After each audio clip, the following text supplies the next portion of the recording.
जय श्री महाकाल आदेश। तो आज करेंगे चर्चा एक ऐसे विषय पर जो गुप्त तो है, गुप्त है इसलिए है क्योंकि वो उपाय के रूप में गुप्त है और लगभग आध्यात्मिकता से जुड़े हुए व्यक्तियों के साथ 60 से 70% तक ये घटित होता है। ये दिक्कतें आती हैं, ये क्यों आती हैं, ये दिक्कतें, ये समस्याएं क्या हैं, इस पर आज विस्तृत रूप से चर्चा करते हैं। एक ताज्जुब वाली बात है, आश्चर्यचकित कर देने वाली बात है कि प्रारब्ध परिवर्तन साधना करने के बाद व्यक्ति के जीवन में समस्याएं क्यों आ सकती हैं और कब आ सकती हैं और क्यों आ रही हैं। क्योंकि प्रारब्ध परिवर्तन जो साधना है वो व्यक्ति को कष्टों से अलग कर देती है। फिर उसके सारे कष्ट जो प्रारब्ध के द्वारा उसके जीवन में प्रकट हो रहे हैं वो आने उसके जीवन में बंद हो जाते हैं।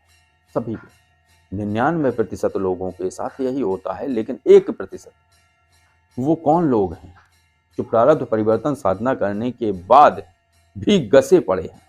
दूसरा कारण, सिद्धि करने के बाद कुछ समय बाद सिद्धि ने, उस शक्ति ने कार्य करना बंद कर दिया।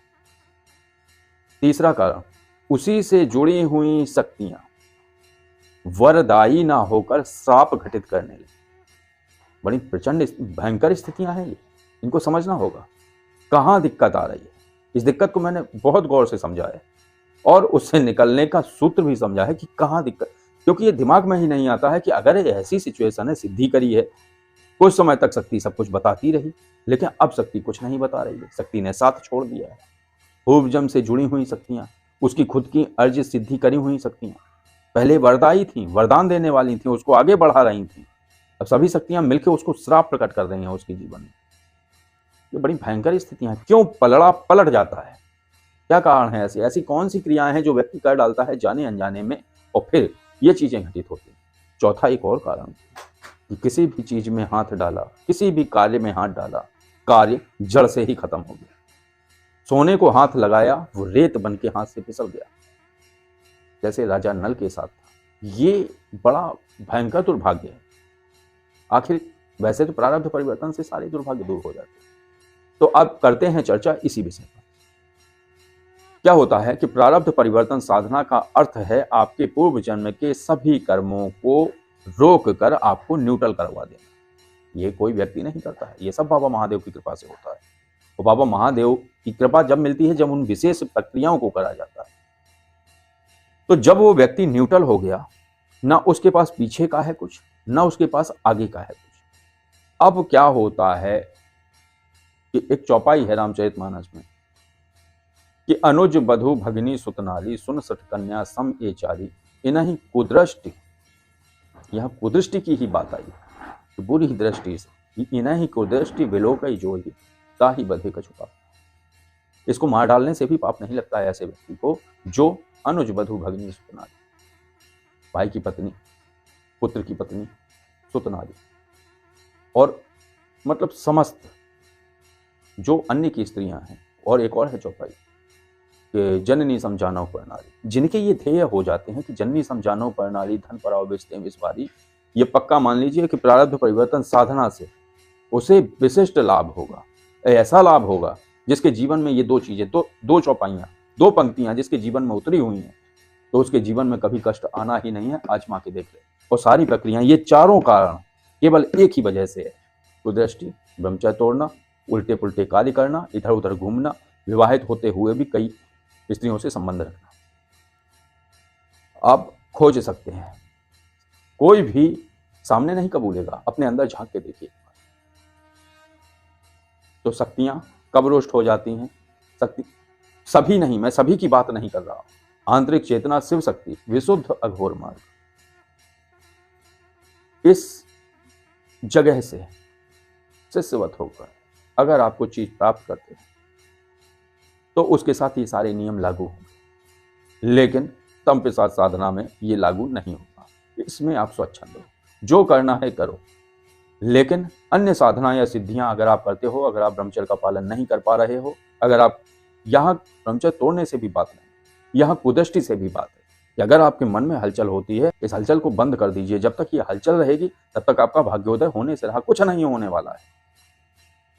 लेकिन जो हलचल तो होती है, लेकिन जिन्होंने कड़ाई से अपने ऊपर अंकुश लगाया हुआ है वो सफल, तो जो निरंकुशी हैं वो फेल है।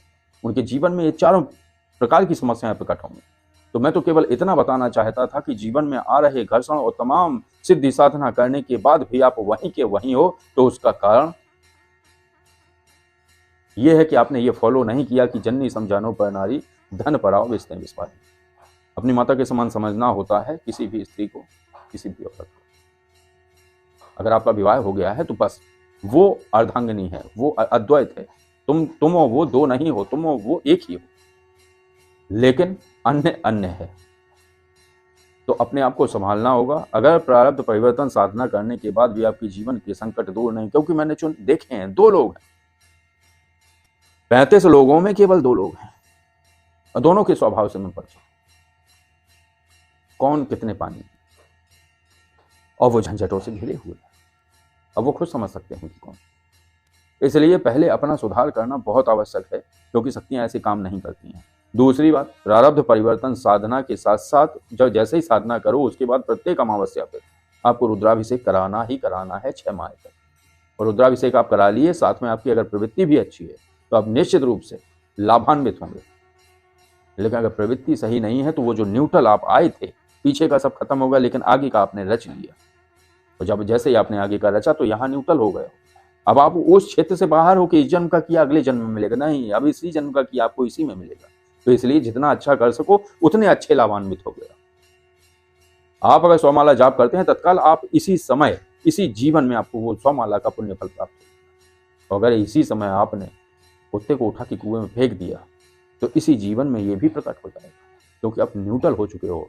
अब कुंडली के भी कुछ चीजें आपके ऊपर फलित नहीं हो रही हैं। गौर कर लेना, किसी ज्योतिषी को दिखाना, बताना मत कि मैं ही हूं। उसको पूछना, वो घड़ी घड़ी का, अगर अच्छा ज्योतिषी होगा तो वो आपको बता देगा कि ये अभी स्वास्थ्य खराब होने वाला है इस समय में। आप उस जगह पहुंचोगे तो आपका स्वास्थ्य खराब नहीं होगा, अगर आप सही तरीके से चल रहे हो तो। अपने ब्रह्मचर्य में रहो, गलत नहीं होना है, क्योंकि ये 2-3 बार मैं देख चुका हूं, मेरे दिमाग में भी ये प्रश्न खड़े हो रहे थे। अगर सिद्धियां या शक्तियां आपका साथ छोड़ रही हैं, उसका कारण भी यही है, आपकी खुद की शक्तियां, आपकी खुद की ऊर्जाएं ही आपके ऊपर श्राप प्रकट कर रही हैं। तब भी वही बात है, अगर आप सोने को पकड़ लेते हो, रेत की तरह वो खिसक जा रहा है। किसी भी काम में आप हाथ डाल रहे हो, वो काम जड़ से ही खत्म हो जा रहा है। तो उसका एक ही कारण है कि आपके अंदर श्री तत्व बचा ही नहीं है, बिल्कुल खत्म हो गया है। साथ में जो मानस होता है ना, जिसकी बात आप करते हैं, मानस तभी प्रचंड हो सकता है जब आप अपने मानस से पाप न करें। मनोस्थिति में अपनी जगह दृढ़ रहें। आंखें पशु की तरह है, जैसे आप सब्जी मंडी से निकलो और गाय वहां से निकाल दो, गाय यहाँ की भी सब्जी उठाएगी, वहां की भी उठाएगी, वो भागती जाएगी, डंडे खाती जाएगी, लेकिन वो इधर उधर मुंह मारते हुए निकल जाएगी। ऐसे ही आंखें आंखों को भटकने दो, अभी अभ्यास नहीं। जिस दिन अभ्यास हो जाएगा फिर आपकी आंखें भी नहीं भटकेंगी। लेकिन अभ्यास कल से नहीं, आज से ही शुरू करो कि आंखों को भी रोकना है सौंदर्य दर्शन से, क्योंकि जैसे दर्शन करोगे वैसे ही अंदर कुछ हलचल होगी, और वही हलचल आपके प्रारब्ध को बिगाड़ डालती है। क्योंकि ये चौपाई जो लिखी हुई हैं, ये वैसे नहीं, चौपाई जैसे भी जिस कारण से लिखी हो वो एक संदेश है। हर कथा का अर्थ है एक संदेश। उस चीज को तुम्हें समझना है कि इसमें से मुझे क्या चाहिए। हरि भजन कीर्तन करने से लाभ नहीं है, उस कीर्तन और उस गीत को अपने आंतरिक भाव में बिठा लेना, उसमें से क्या आपको संदेश मिल रहा है वो संदेश अपने जीवन में उतार लो। बस आप हरदम से आगे, जो आप फंसे हुए हो बहुत पहले से, हरदम से वो फंसना फंसाना सब बेड़ियां टूट जाएंगी। आप एक तरीके से आजाद हो जाएंगे और आनंदित जीवन जिएंगे। कोई भी कार्य करेंगे वो सोचने मात्र से ही वो जो है कार्य बनना शुरू हो जाएगा। तो बस आज का जो वीडियो था, आज कुछ प्रश्न थे जो कि व्हाट्सएप पे और कुछ एक वीडियो में जो कमेंट बॉक्स होता है वहां पे थे, तो उन सभी को लेके मैंने यही समझा है कि इसका एक विस्तृत रूप से जानकारी दी जाए कि कहाँ आपको सुधार करना है और कहाँ अपनी दिनचर्या या जीवन शैली में बदलाव लाना है।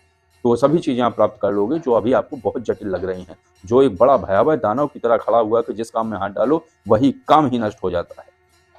सोने को पकड़ लो, सोना रेत और भस्म बन जाता है। और की हुई सिद्धियां जिन्होंने कार्य करना बंद कर दिया है वो दोबारा से कार्य करना शुरू कर देंगे। अगर आप जाप करना शुरू करोगे, पहले अपने मनोस्थिति पर नजर डालो, अपने अंदर झांको, कहाँ पे गलती है वो गलती सुधारो, निश्चित रूप से आप लाभान्वित होंगे। तो बस आज की चर्चा को विराम देते हैं। आदेश। जय श्री महाकाल।